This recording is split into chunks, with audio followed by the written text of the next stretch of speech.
Hi Greg. So I'm here with you this evening. We're having a discussion about some of the different things that come with your platform. Right now we're actually talking about what your priorities are for your platform. So could you let us know what your main priority is?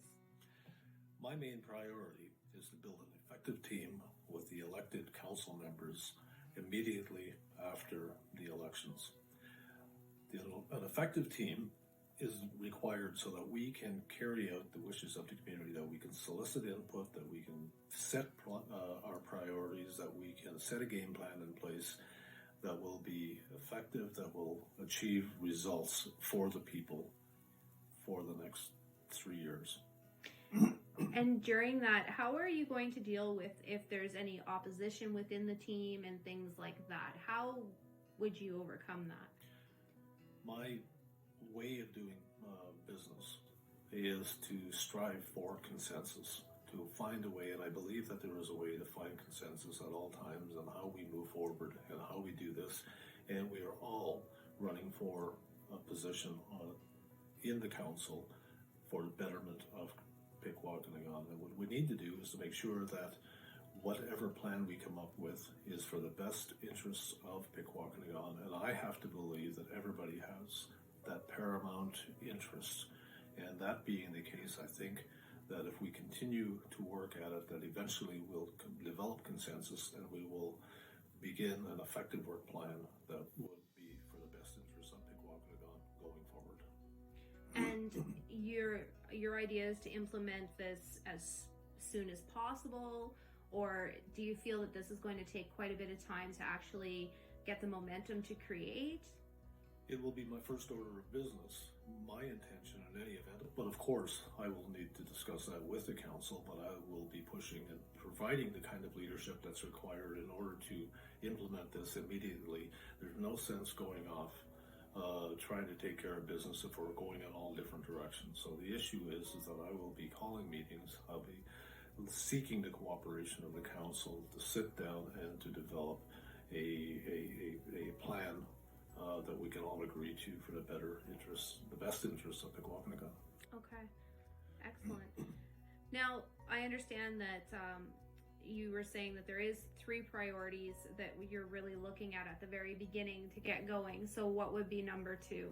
Number 2 is to develop a planning and priorities initiative incorporating goals and objectives over the next 3 years. I think we need to plan, we need to prioritize, and we need to set an agenda for the next 3 years so that we have goals and objectives that we can look back on, we can aim for, we can strive for, and then we can assess our success over the 3 years as to how well we have met those goals and objectives.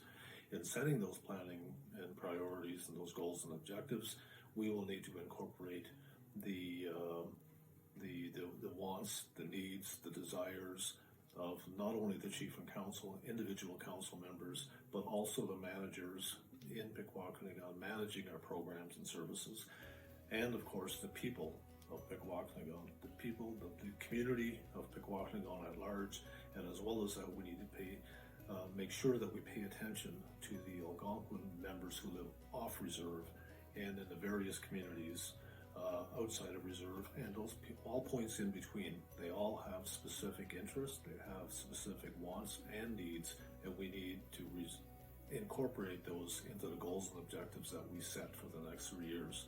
That is my second priority, is to set through a planning and priorities initiative, goals and objectives, incorporating everybody's interests, everybody's wants and needs, desires and interests, both on and off reserve at all levels.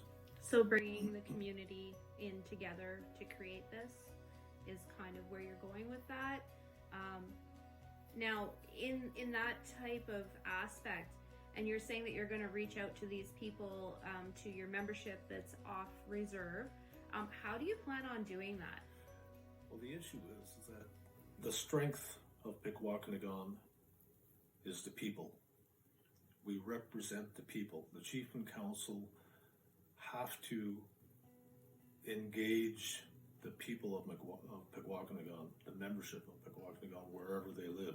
We need to talk with them. We need to hear from them. We need to listen to what they have to say. We have to incorporate their wants and their interests into what it is that we are doing, and we have to make sure that they know and that their voices are being heard, and the decisions that are being made take into consideration the comments and the input that the members have.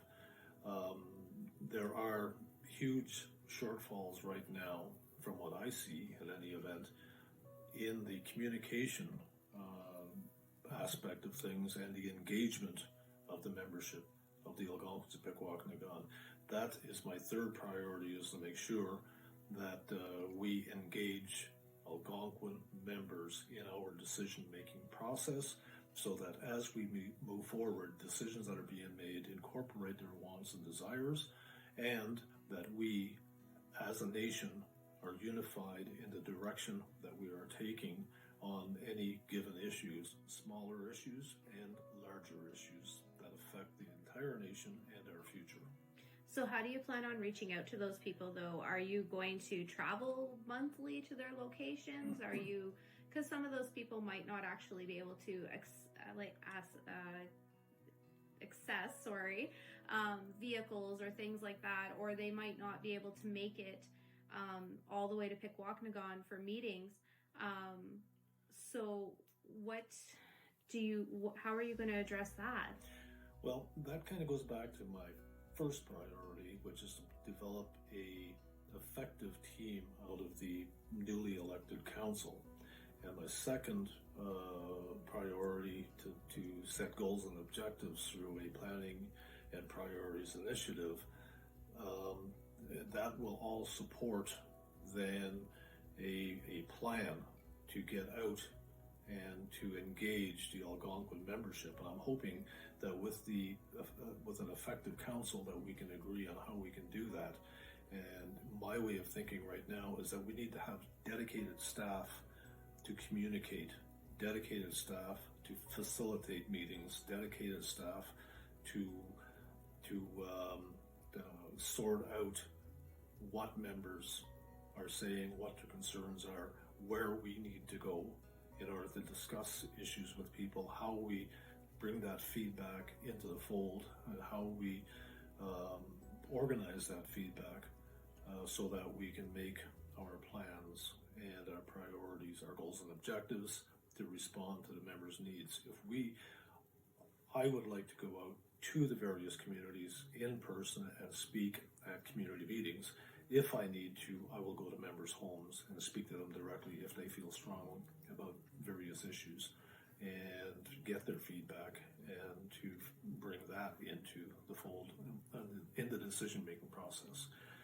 The main thing is to engage people, to hear what they have to say, to take into account what they have to say, what their concerns are, and to let them know how their issues are actually being incorporated into decisions that are made that affect the Algonquin Nation.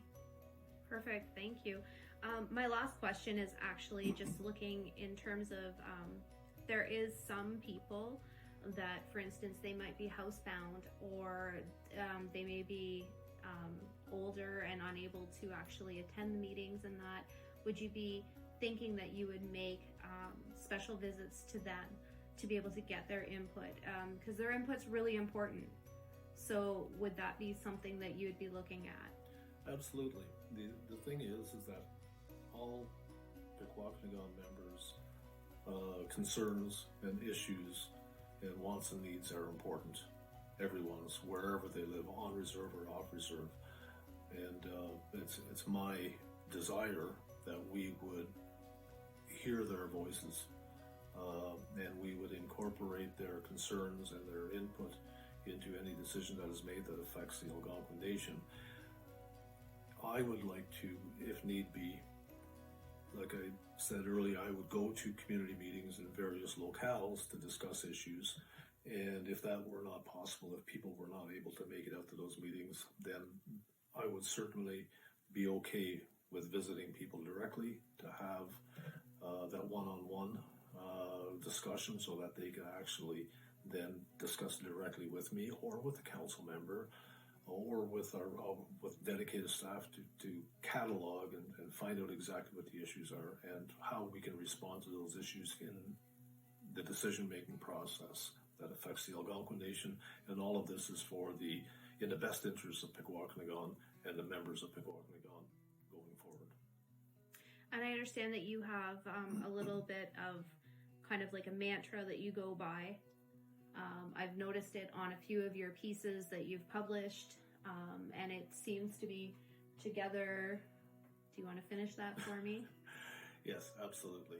What we need to do, we need to understand that the Algonquin Nation, the strength is in the people, and the chief and the council work for the people, and we need to respond to the wants, the needs, and the desires of the Algonquin Nation, the people of Pikwakanagan.